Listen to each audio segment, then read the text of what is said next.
Welcome to EdUp Smart Space, the future of campus technology, where we explore how intentional design and integrated technology are shaping the future of learning environments. Hello, I'm Craig Park, your host. Today I'm honored to be joined by Dr. Lennie Scott-Webber, a global thought leader in evidence-based educational design and one of the visionaries behind the Eclipse certification program at EdSpaces. She now leads an exciting new initiative, the Design Learning CoLab, and one of its projects is called Bridges, a high performance learning place standards program.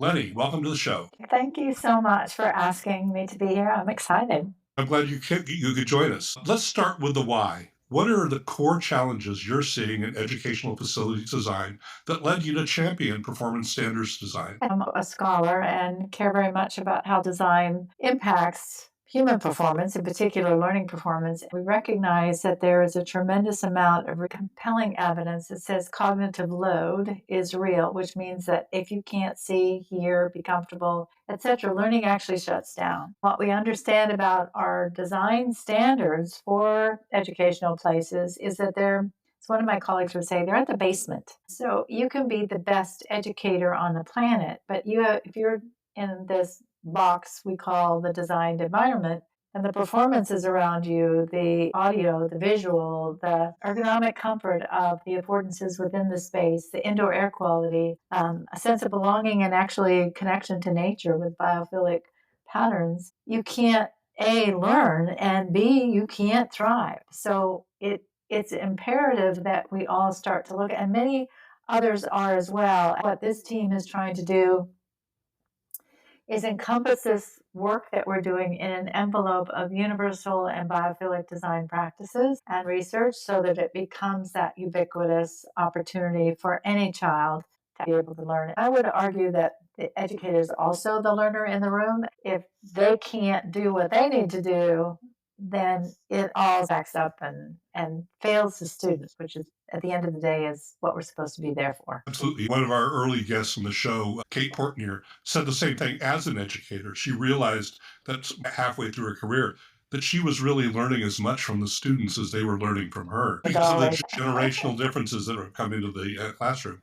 Your work references Maslow's hierarchy and the idea that the environment must support physical, psychological, and emotional needs. Can you unpack that for us in the context of learning? Maslow's hierarchy has been around for a long time, first published maybe in the late 80s. It's iterative, as researchers have looked at that. But the basic premise of it has stayed true, meaning that if we can't support our physiological needs, if we can't feel safe and secure, if we're not fed, we can't actually move up this ladder to become more in our own self-esteem and self-actualizations.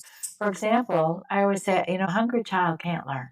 If your tummy's growling, that's where your focus is going to be. It's not going to be on what the educator is going to say. We have a moral and ethical responsibility to refocus on the learner and the learning. Excellent. Tell us more about the new Bridges Performance Based Standards Project. What does it stand for and what does it aim to achieve? So the Bridges Project is a new acronym. Actually, Craig helped me to generate this metaphor. Thank you for that.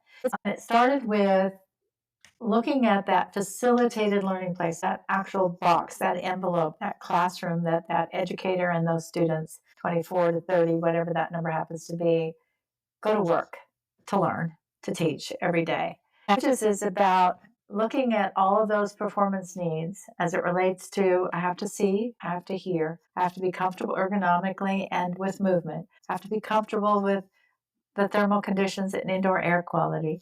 And I want to be able to feel like I can belong to this community and have a sense of belonging to nature. That's the premise of the work. So work is looking at each one of these factors, these environmental factors, as we call them, and looking at deep research. I have an amazing team, all volunteers, all part of the learning community, from architects to educators to facilities and planners, looking at each of these in teams to look at the research behind it. How can we generate a standard? Are the existing standards working? What's that research behind those? We want to be able to provide a platform to have a curated research list so people can understand the evidence behind the reason why this is important.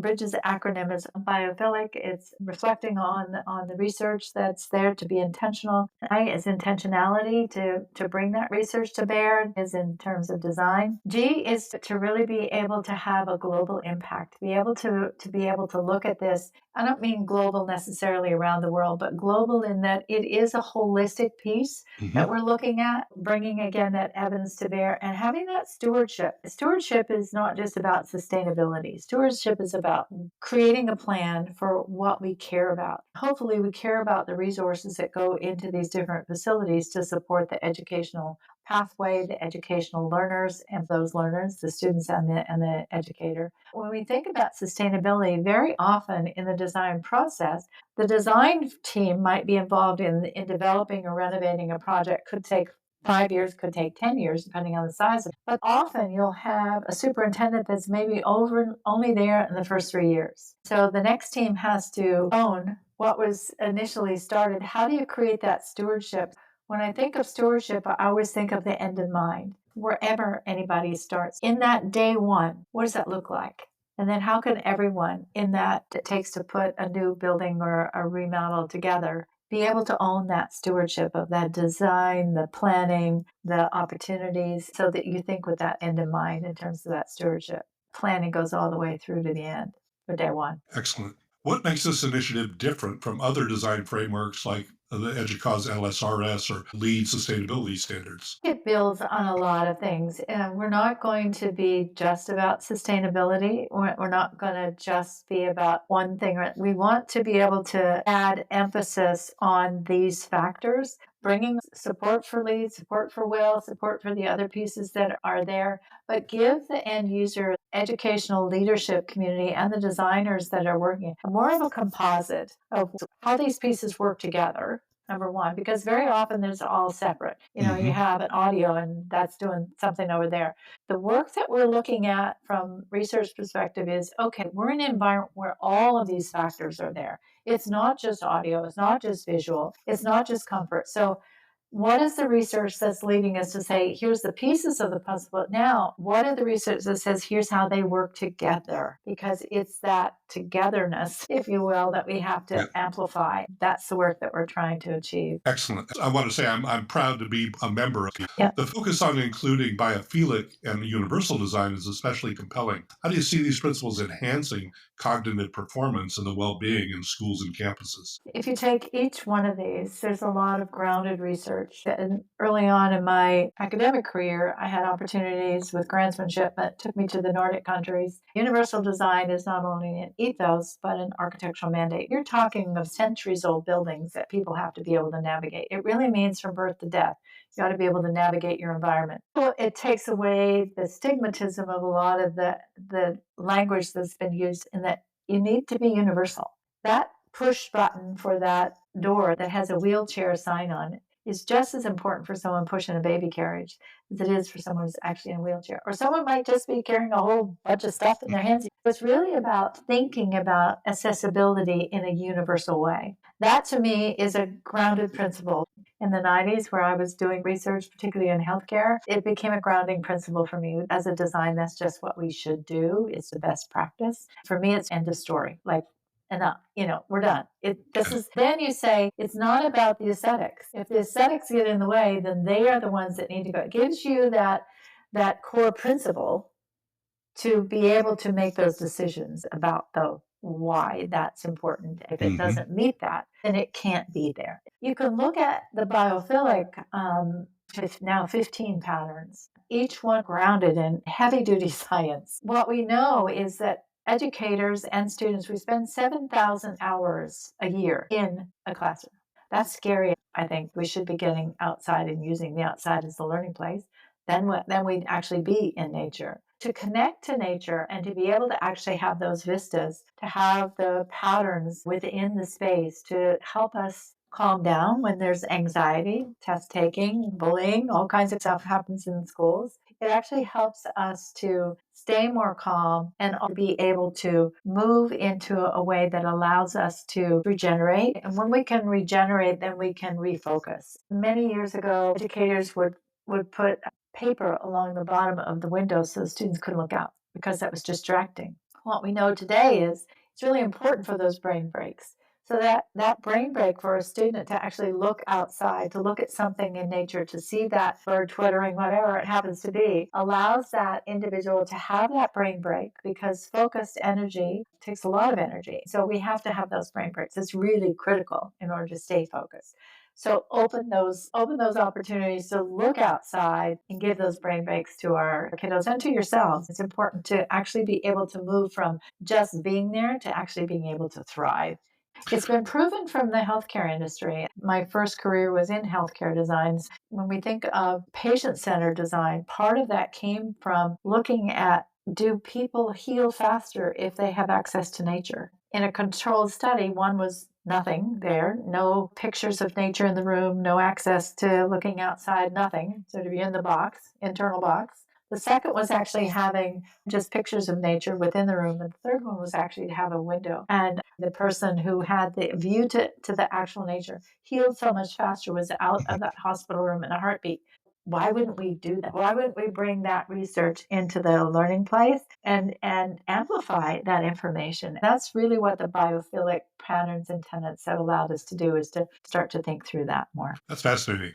What is the timeline and scope of the project, and what will the outcome look like? The first phase is to dig into each of the different pieces of the puzzle. That's the phase that we're immersed in right now. We're also in the process of reaching out to others, as you've mentioned earlier, that have been doing work on this. How can we collaborate? What this might look like? How can we begin to bring this to bear and amplify it? And how can our perspective build this broader bridge Mhm. to the entities that are there? That's probably going to take us about 6 months for phase one. Then one of the pieces that will be have the bibliography that will be annotated, which means that it will have abstracts for each of these pieces. Also, we hope to launch our website, which will have these pieces of the puzzles as guidelines so that you can start to look at these and look at others that have done this amazing work as well.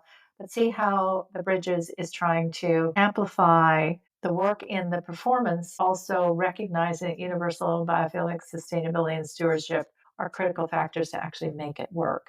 I don't know where the end is. A year from now, we'll have everything up and running on a website and start to amplify our knowledge and information to others. Lenny, you've described this work as part of the five levers of system change model. What does that mean, and how does it guide your approach to implementing these design standards? Whenever you're trying to make a change, it's always interesting to understand what's the best way to do that. I came across this model some time ago. When you look at the five levers of system change, a finding from lean change management, and that's about people, processes, technology, strategy, and structures. So when you're looking at these different levers and then we're working to strategically address them, we create a balance that can effect change and change process. Hopefully, it will enhance an organization's overall performance and adaptability to change. When you think about people, it's always about that human level. What is it going to mean to me? How am I going to implement this? What are the challenges for that? We're trying to look at those different pieces because at the end of the day, I'm always working backwards. How can I help the learner be a better learner? That's first people in the puzzle. The educators are the second people in the puzzle. That's training that they may or may not even be aware of. That may or may not even affect them. For example, people who are involved in universal design for learning as a pedagogical practice. If you break down those practice, there's multiple places where sensorial input is important, where you have to connect to different things. We have to understand, what is that process? I think of technology as a tool. It's not just technology in terms of the digital realm, but the analog as well. A pencil is just as important as a pixel. The processes that we're going to go through is one of the bigger challenges that we'll face as a team. What are the pieces of the puzzle that are already out there?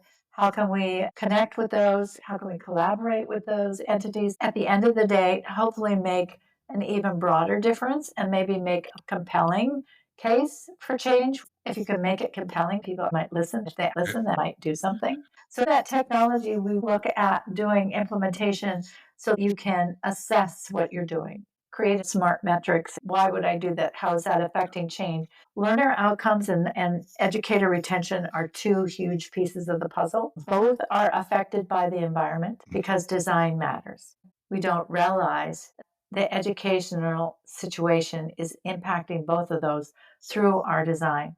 I'll just share one piece. For example, if I'm doing universal design for learning practices in middle school and I'm working with learners whose English is not their first language, and I'm having them do an activity, I think I'm really doing great stuff because they're having a connection to others. All of a sudden, I say, and I do this often when I'm teaching, okay, heads up, everybody. I just want to share with you something came out of this group that I'm listening to that I think will impact everybody else. If there's a lot of noise generated in the happy conversations that are going on, if I'm someone whose English is not my first language, and I'm going to get the first part of my sentence and maybe the last, but I don't have enough cognitive ability to fill in the blanks. Mm. It's going to impair my judgment as a learner. What was that all about? I'm going to have to try to quietly go around and figure out. I'm probably not going to want to ask. It's a learning stop. It's a cognitive load. I can't figure that sentence out. So even though we're doing wonderful things with active learning, we have to ramp up amplification for audio, for example. That's a technology piece that will look at the digital technology, the audio, the visual for all of these different factors. It's about an awareness for that person who's in this space to say, recognize that you need a mic, need these other amplifications to actually have the child learn. Then it becomes a strategy to create the structures to implement. How do you envision educational leaders and facilities planners using these standards as a part of their strategic planning process? There's a lot out there now, and if they're not, I say shame on you. It's too important. It's too important to not realize that design does not have to cost an arm and a leg. Good thinking is what needs to come first, and strategies and implementations from evidence that is not just trending. It's grounded in not just one study, but multiple studies. Says we know too much to keep doing the same thing. I would argue that every educational leader, the board of directors, whomever's leading this charge, needs to really understand how do you help the educational leadership understand how to work with design, how to make those connections so that you can keep the voice, the pedagogy, the andragogy, whatever gogy you're working on. It is a culture of place. It is a culture that you're using. That culture is going to differentiate from the cohorts. Age cohorts are going to be completely different. The kind of learning practices you're going to have for a child might be very different from a business environment, which might use Socratic learning methods, for example. Each of those become sort of those micro cultures. As a designer, you have to understand what those cultures are. That pedagogy is not just a word. It's a sequence, it's an ecosystem. You have to think of this as a symbiotic relationship between the learners, the learning processes, and the learning places, whether that's time related, like this is in the virtual scenario, or in a physical scenario. The work we're doing for Bridges is about the physical scenario because so much of what we do actually happens there. I think it's a really important initiative. Again, I want to invite anyone who's working on this to connect with us to say, how can we make this better and how can we amplify it for our learners? That's great because the audience of this show tends to be more oriented towards higher education. Much of what you've framed in the work we've done together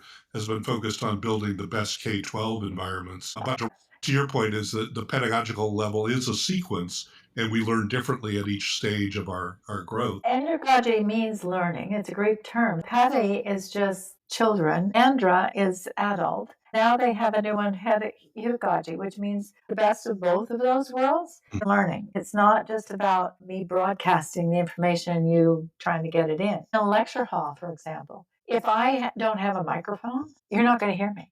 I actually had a history professor used to turn around and talk to the board. I've spent the first half of my career looking at research in higher education. So the work that we're doing spans from K to gray. It's also in corporate training environments. What is the learning experience that you want to have your learners have? Back up from there. If you're just lecturing, is that really the best way for others Right. to learn? You have to ask yourself those honest questions. Maybe there's a better way. But Talked the about environment matters.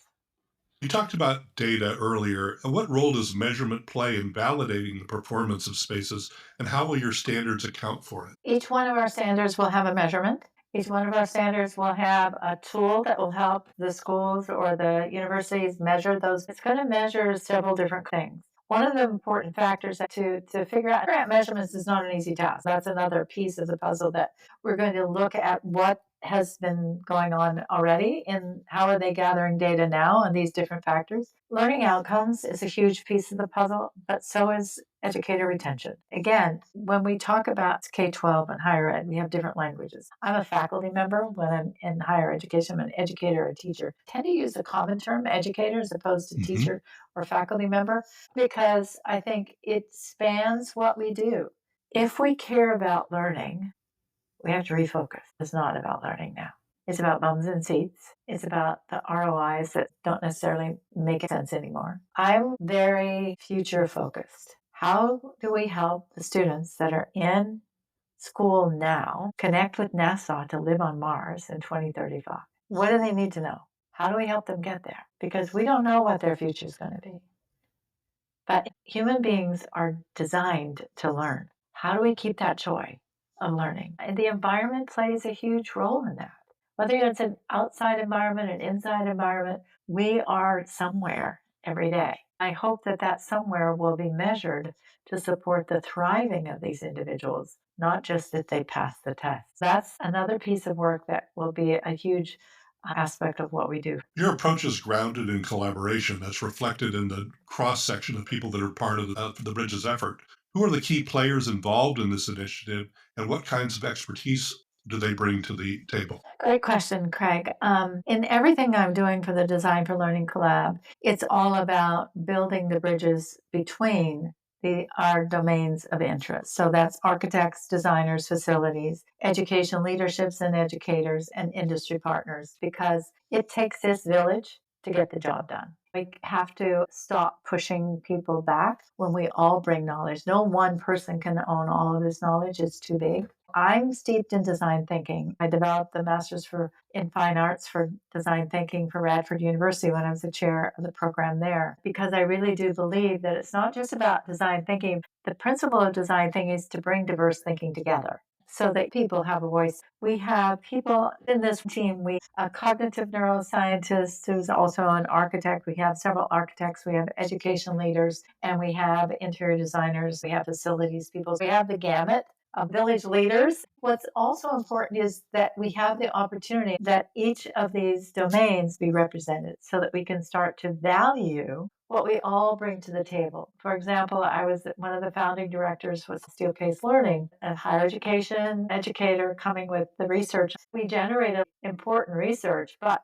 we were a manufacturer. Very often, that's just marketing. No, I'm a scientist. I get things peer reviewed. It gets adjudicated to make sure that what we're doing is right. I think everyone has a value to add. We do a disservice to the end user, the learner, and the learning institution if we don't collaborate and seek out each other's knowledge so that we can come together and build a better place.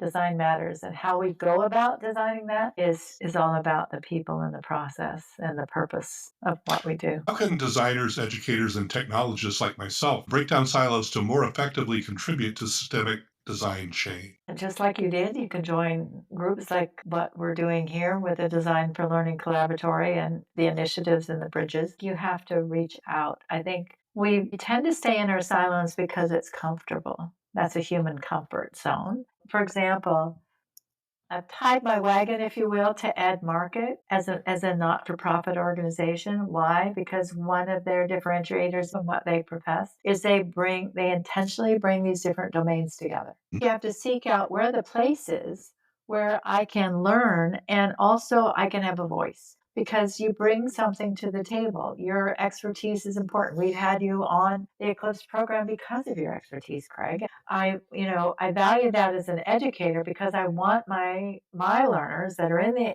Eclipse program to really understand from these different experts. We've brought in over 75 international and national experts to this one program. As an educator, I care about my students' learning experience. I want them to be able to hear other voices that are going to challenge the way you think, so we don't get stuck in our silos, that we can feel comfortable asking the tough questions and have the courage with the evidence opportunities to push back. and say, "Did you know about this?" Or "How would this make a difference in what you're trying to do?" That takes confidence. It does. What are you most hopeful about as you work to develop a new universal language for learning space performance? I have a sense of urgency that we have to stop doing what we're doing. With all of the terribleness that went on with COVID, and I don't mean to dismiss it at all because I lost several friends in that period. My hope was that we would start as an educational group to see that the hybrid connection is a really important piece. There's been a lot of well documented work on that personalization of learning and what it brings to the table. There was a lot of challenges, but the fact that after sort of case closed, if you will, on COVID, many educators said, "I want to go back to the way we were." Well, the way that we were wasn't working.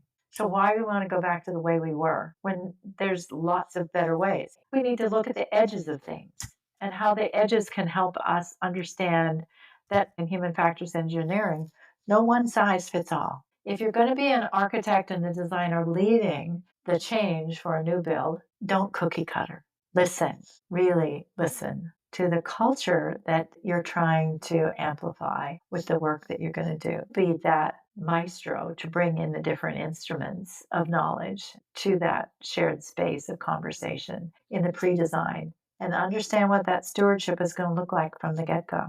That's the biggest opportunity that the design community has to lead change. It's not about going in and saying, "I need 4 of this and 5 of this and 6 of this." Those days should be over. That's efficiency design, not efficacy. I did a presentation at SCOP in 2000. I'm still preaching the same thing, so the soapbox hasn't changed. No, I'm on the same soapbox with you, and I've been talking about hybrid collaboration and how we can make that better and more effective since forever. I wrote the first article on it in 2000, so for 25 years. What do you think the impact could be for these standards on equity and access across different types of learning communities? As soon as you have the envelope, the box that we're in, and one day we'll get rid of own boxes for educators. As soon as you have a place where all of these environmental factors are at their highest performance, you automatically provide a universal access for all. That's the bottom line. We're trying to get the message out that if you don't have that place where all of these factors are at their highest performance, kids can't learn. Done. Why bother going? They're already stymied by the built place that they're in. It's important. Lenny, we always end this show with a question: what comes after what comes next in educational design and planning? You and I had a conversation last time we spoke about AI. What do you see as the future of educational space design? How AI might impact that? It already is. I'm working with someone who is doing generative AI right now, bringing that work into what we're doing. AI is already creating a tremendous amount of development for educators in how to do a lesson plan quickly, how to do engagement strategies. AI is a disruptor, is one of the disruptors we look out through the design collaboratory. The fact that it will become easier for educators to be educators, that the drudge work, this is in every job, is minimized to the point where that piece becomes easier. The educator actually has time to spend with students to build that bond, to build that sense of belonging for their learners. There's several other disruptors that are coming. Certainly, we're dealing with a lot of climate issues. I think that's going to become another big disruptor. And leadership is also going to be a disruptor. We have to look at what's coming and how can we help prepare. That's part of what the Design for Learning Collaboratory as a thought leadership initiative is about. We're going to develop a think symposium that will happen every other year and bring futurists together, not necessarily to solve problems. We're looking to understand what are the next questions. Dr. Lennie Scott-Webber, thank you for joining me on EdUp Smart Space. Your work inspires a much needed shift towards human centered, measurable, and equitable learning environments. Thank you for being here today. Oh, it's been my pleasure. Craig, thanks for having me. To learn more, connect with Lennie on LinkedIn and the EdSpaces website, and follow the emerging work on the Bridges Performance Based Standards Program initiative as we build the website and share that material in various social media platforms. For educational space designers, we'll share the links and resources in the episode notes of this show. inviting you to rethink the spaces where learning happens and imagine what's possible when we design for everyone. And thanks to our listeners for following the show. Please share your thoughts and share a link to our show with your colleagues. As always, thanks to the team at the EdUp Experience for your support. You can learn more about the EdUp Experience ecosystem at edupexperience.com. Until next time, this is your host, Craig Park. Let's keep building smart space together.